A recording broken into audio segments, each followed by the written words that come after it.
Oke, Assalamualaikum warahmatullahi wabarakatuh. Selamat pagi, selamat siang, selamat sore, selamat malam semuanya rekan-rekan operator maupun Dewan Guru dimanapun Anda berada. Pada kesempatan kali ini kita akan membahas bagaimana cara mengelola ataupun menginput data ataupun mengupdate data di emis yang terbaru yaitu emis 4.0. Nah, buat rekan-rekan operator yang baru bergabung di channel ini, saya akan menjelaskan step by step menu yang perlu diupdate di data emis 4.0 ini. Jadi di emis 4.0 ini ada 4 menu yang perlu diupdate. Untuk lebih jelasnya, kita login dulu ke emisnya.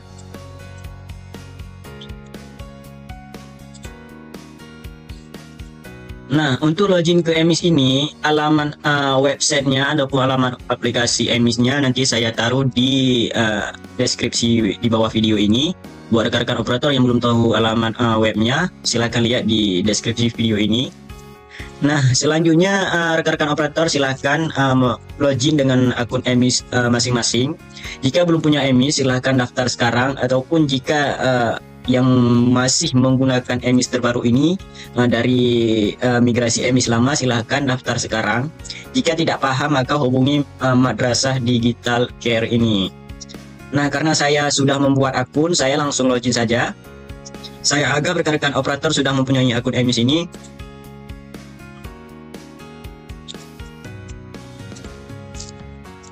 Nah, sebelum lanjut, saya ingin menjelaskan bahwasanya untuk mengupdate emis ini, saya berharap rekan-rekan operator mempunyai jaringan yang bagus, karena seperti saya menggunakan jaringan WiFi ini sendirian, namun terkadang emis ini membal sendiri, yaitu ke logout sendiri ketika kita menambahkan santri ataupun menambahkan menu-menu lain. Kadang-kadang emis ini dia logout sendiri. Jadi selain logout sendiri ini juga akan aplikasinya akan melambat. Jadi buat rekan-rekan operator silahkan menggunakan WiFi yang kencang ataupun jaringannya yang kencang. Nah, seperti yang saya jelaskan tadi, untuk mengupdate emis ini yaitu ada 4 item, 4 menu. Rekan-rekan operator bisa melihat di menu konfirmasi. Kenapa menu konfirmasi? Menu konfirmasi ini adalah menu yang dijadikan menu terakhir untuk BAP emis ini, untuk melakukan BAP emis ini. Yaitu ada menu kelembagaan, sarana prasarana, santri dan ustadz. Jadi 4 menu ini wajib diupdate.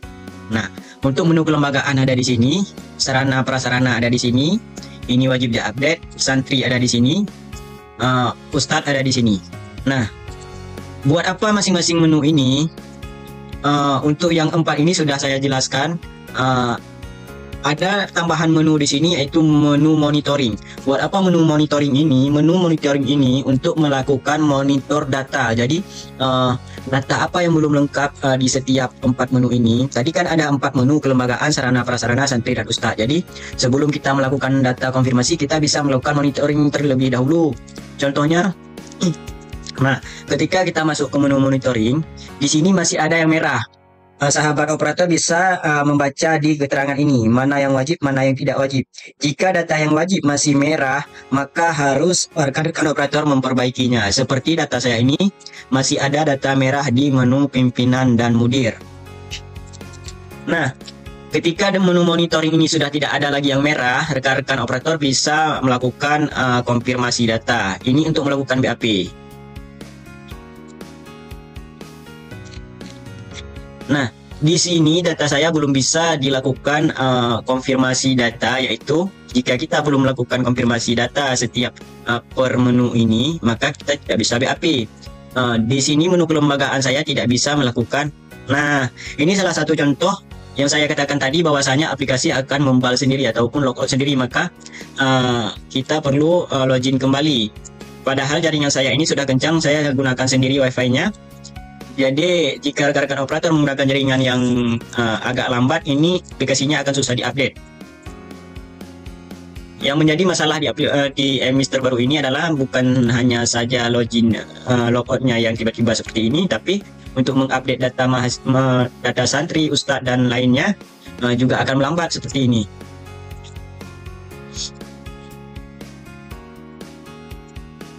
Nah, ini di menu konfirmasi saya belum bisa kita lakukan checklist konfirmasi di sini. Maka ini masih ada data yang belum lengkap, yaitu data pimpinan mudir yang kita lihat tadi. Untuk rekan-rekan operator, jika masih ada data konfirmasi kelembagaan yang belum lengkap seperti ini, rekan-rekan operator bisa melakukan monitoring dulu, monitoring data kelembagaan. Boleh langsung dari sini, boleh langsung dari menunya. Nah, saya akan kasih contoh bagaimana menu konfirmasi itu sudah bisa kita lakukan checklist di bawah ini. Contohnya di sarana prasarana. Nah, di menu sarana dan prasarana saya ini sudah bisa saya lakukan checklist konfirmasi. Nah, ketika kita sudah melakukan checklist data konfirmasi ini, maka kita sudah bisa melakukan BAP. Nah, untuk melakukan BAP, checklistnya 4 menu ini harus kita checklist semua untuk bisa kita lakukan BAP.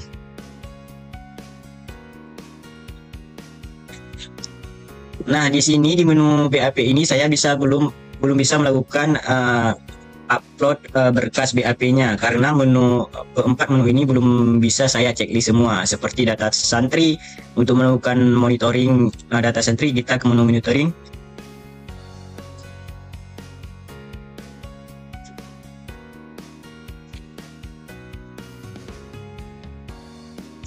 Nah, ini salah satu contoh aplikasi 4.0 ini yang mengalami masalah. Padahal jaringan saya ini sudah sangat cepat, ya, artinya satu WiFi saya gunakan sendiri, tidak ada yang menggunakan yang lain. Jadi buat rekan-rekan operator, saya harapkan mempunyai jaringan yang bagus tanpa pemakaian yang rame dan keganggu.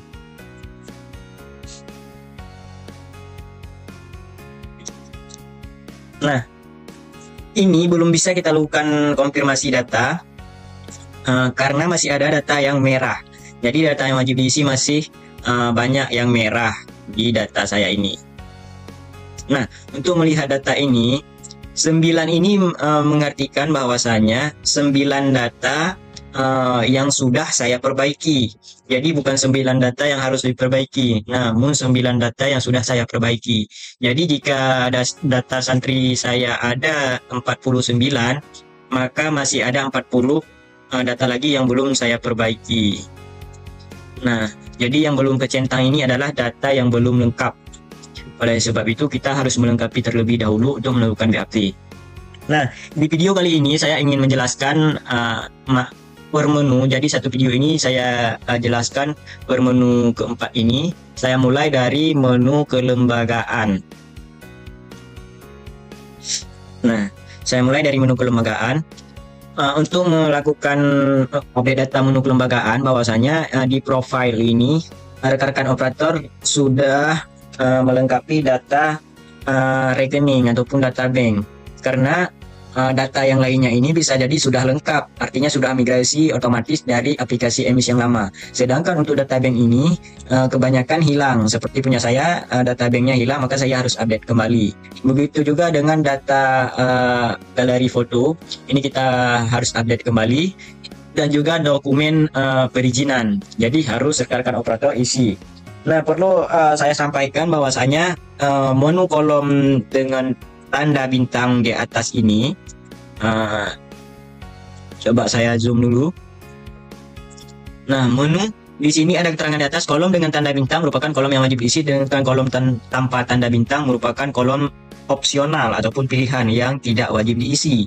Oleh sebab itu, data yang berbintang ini harus rekan-rekan operator isi supaya kita bisa melakukan konfirmasi data nanti ketika kita mau melakukan BAP. Nah, selanjutnya saya anggap di profil ini rekan-rekan operator sudah paham. Jika tidak paham boleh komen di bawah video ini. Selanjutnya kita pindah ke menu mudir dan pimpinan. Nah, mudir dan pimpinan ini wajib rekan-rekan operator isi, karena tanpa mudir dan pimpinan ini tidak bisa melakukan BAP seperti punya saya tadi. Nah, untuk melakukan update data pimpinan ini, rekan-rekan operator wajib menyiapkan KK, KTP, dan SK. Itu wajib untuk melakukan update data ini. Tanpa SK, rekan-rekan operator tidak bisa melakukan update data pimpinan. Selanjutnya saya beralih ke menu layanan dan bantuan. Ini jika ada silakan diisi, jika tidak maka tidak wajib.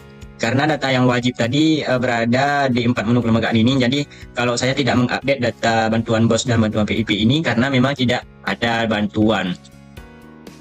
Ini kebanyakan adalah data bantuan untuk sekolah. Selanjutnya saya beralih ke menu sarana prasarana. Jadi pada video kali ini kita akan menjelaskan dua menu ini, kelembagaan dan sarana prasarana. Kita masuk ke menu lahan. Nah, buat rekan-rekan operator semuanya, perlu digarisbawahi bahwasanya menu lahan ini kita lakukan update satu persatu karena tiga menu ini saling berkaitan. Oleh sebab itu, rekan-rekan operator jangan salah mengisi data. Karena jika salah mengisi data di menu lahan, maka tidak bisa mengupdate data di data gedung. Jika salah mengisi data di data gedung, maka tidak bisa mengupdate data di data ruangan. Jadi perlu diingat yang saya sampaikan tadi, ketiga menu ini saling berkaitan. Contohnya seperti ini, kita ke menu lahan. Nah, di sini saya mengisi cuman hanya ada satu lahan. Kenapa satu lahan?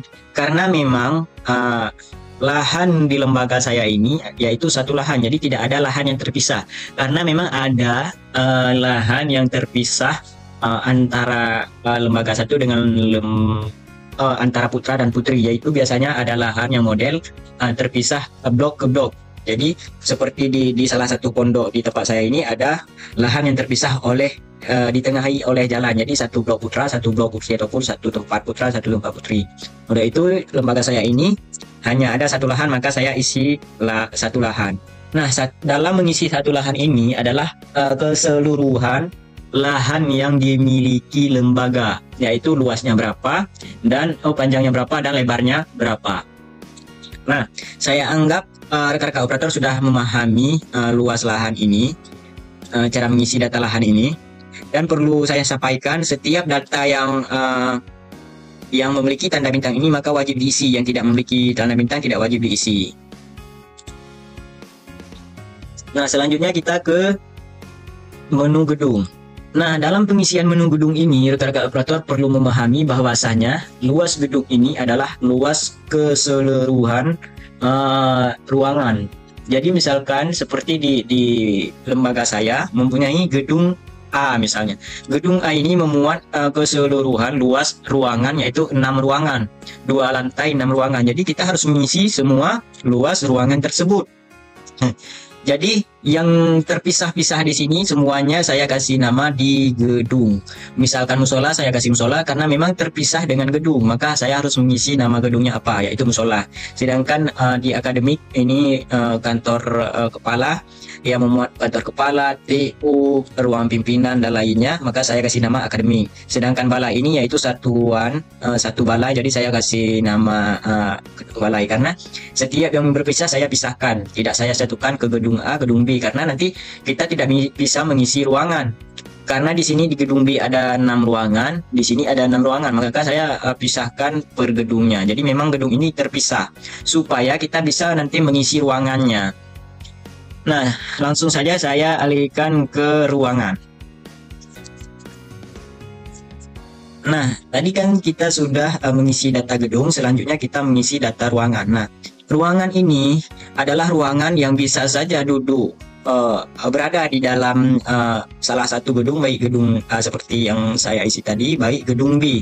Contohnya untuk mengisi ruangan ini kita pilih dulu di mana berada ruangan ini. Misalkan namanya perpustakaan. Nah, perpustakaan itu berada di gedung mana? Gedung yang kita isi tadi. Misalkan berada di gedung A. Nah, jenis ruangannya apa? Kita memilih jenis ruangan ruang perpustakaan. Nah, penggunaannya apa? Nama ruangnya perpustakaan. Perpustakaan. Penggunaannya tidak digunakan sebagai ruang kelas. Nah, di sini untuk pilihan di sini bisa digunakan yang ruang kelas kita gunakan ruang kelas, yang digunakan buat ruang kelas tambahan kita gunakan buat ruang kelas tambahan. Nah, kondisi ruangan untuk saya karena kita isi untuk perpus maka tidak digunakan sebagai ruangan kelas. Nah, penggunaan mandiri, kondisi ruangan baik. Nah, tahun dibangun ini wajib diisi. Tahun dibangun tahun 2010. 2010. Ini kok tidak keluar.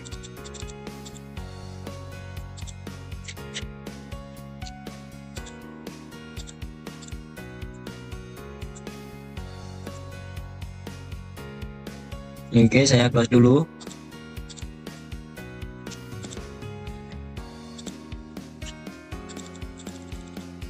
Oke, ini aplikasinya saya tidak tahu bagaimana bisa keluar seperti ini.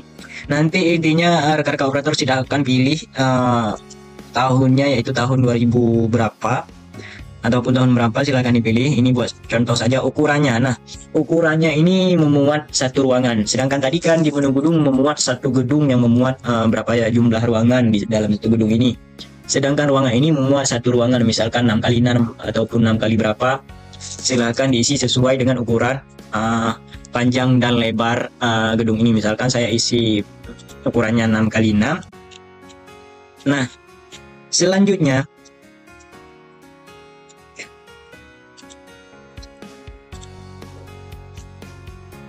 saya tidak mengetahui bagaimana aplikasi ini melambat rekan-rekan semuanya. Di sini data tahunnya tidak bisa kita isi, maka tidak bisa kita lakukan simpan. Untuk melakukan update data untuk menambahkan data ruangan ini, rekan-rekan operator bisa tidak mengupload foto ataupun bisa mengupload foto. Jadi ini opsional, tidak wajib. Nanti bisa langsung disimpan. Jadi foto ini tidak wajib. Oke, jadi itu cara menambahkan data kelembagaan dan sarana prasarana. Selanjutnya kita ke menu air sanitasi.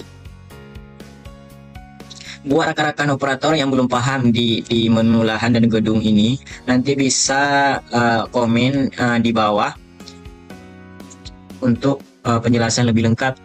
Akan saya jawab nanti di komentar, ataupun saya kasih WA, bisa konsultasi saling berbagi di WA.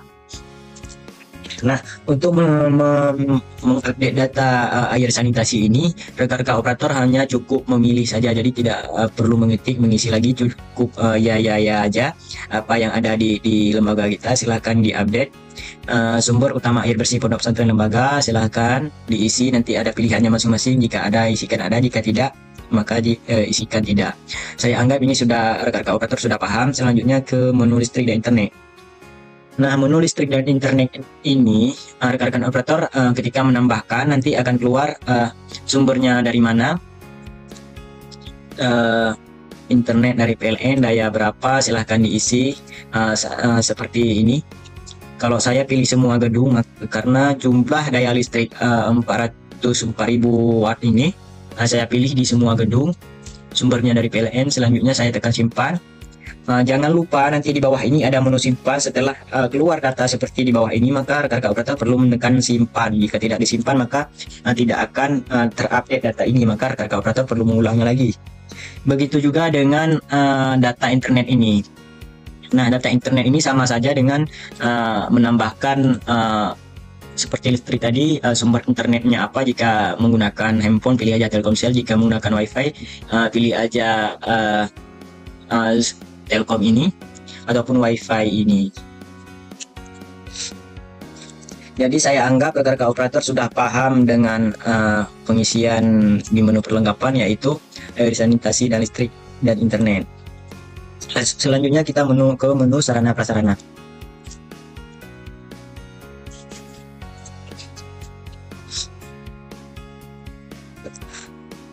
Nah, menu sarana prasarana ini untuk menambahkan data ataupun alat yang tersedia di lembaga kita, contohnya meja, kursi, dan lain-lain. Jadi rekan-rekan operator bisa memilih saja unitnya di sini, apa yang perlu diisi.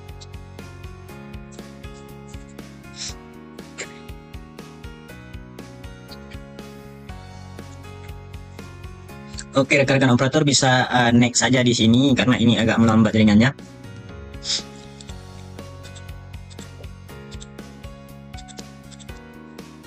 Oke, untuk mengisi data ini saya update saja data di sini. Anggap saja ini kita tambah data. Ini pilihannya kursi santri jumlah baik 150, jumlah rusak 5, jumlah penggunaan 135, jumlah kepemilikan 155. Jadi silakan rekan-rekan operator update data ini. Ini hanya ada pilihan, tidak bisa mengisi menambah yang lain. cukup memilih yang tersedia di pilihan di atas ini. Sedangkan untuk jumlah ini perlu kita isi berapa jumlahnya. Ini wajib diisi. Nah, buat rekan-rekan operator mungkin cukup di sini video ini kita menjelaskan step by step masing-masing menu. Jadi pada video ini cukup 2 menu ini, kelembagaan dan sarana prasarana. Jika rekan-rekan operator tidak memahami penjelasan saya ataupun kurang jelas, silahkan berkomentar di bawah untuk saya jawab agar rekan-rekan operator semuanya paham dan tidak salah dalam mengisi, karena memang agak ribut dalam mengisi data di menu lahan dan gedung ini, karena ini saling berkaitan. Bisa jadi ketika ada rekan-rekan operator salah mengisi di data gedung ini, maka rekan-rekan operator tidak bisa menambahkan data ruangan ini. Oleh sebab itu, jika ada yang tidak paham, silahkan komen di bawah video ini. Jadi itu saja di pertemuan kali ini. Buat rekan-rekan operator ataupun Dewan Guru semuanya, jangan lupa terus dukung channel ini dengan cara subscribe, like, dan komen di bawah. Oke, cukup sekian. Wassalamualaikum warahmatullahi wabarakatuh.